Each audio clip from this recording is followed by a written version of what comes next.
Le tweet a été vu plus de 13 millions de fois en 2 jours. Son contenu, une photo comportant les noms de famille d'une partie des médecins d'Urgence-Oise pour illustrer un propos sur la théorie du grand remplacement. J'ai été profondément choqué, un peu je pense comme l'ensemble des médecins dont le nom figure et ceux dont le nom ne figure pas, parce que c'est quelque chose quand même qui est assez effarant. On est tous des médecins qui ont fait leurs études en France, qui ont été diplômés en France, dont le diplôme a été validé et agréé par le Conseil de l'Ordre national des médecins, donc c'est très important.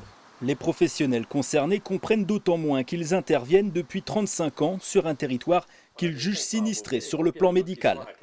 On a ouvert par défaut de médecins qui assurent la garde et à la demande de médecins de Beauvais et de la Beauvaisie qu'on est arrivé à Beauvais.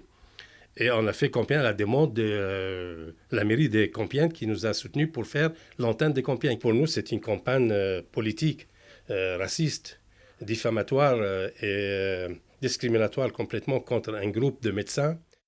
Face à la polémique, Guillaume Bensoussan, ex-candidat Reconquête à la députation des Français de l'étranger, clarifie sa publication.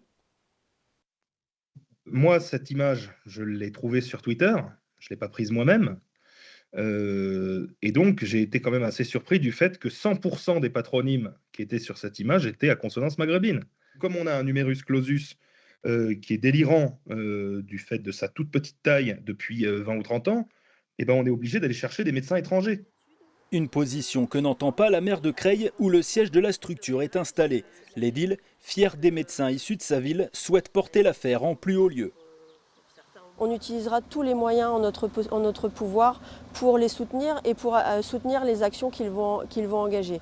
On sollicitera nos parlementaires qui nous accompagnent au quotidien.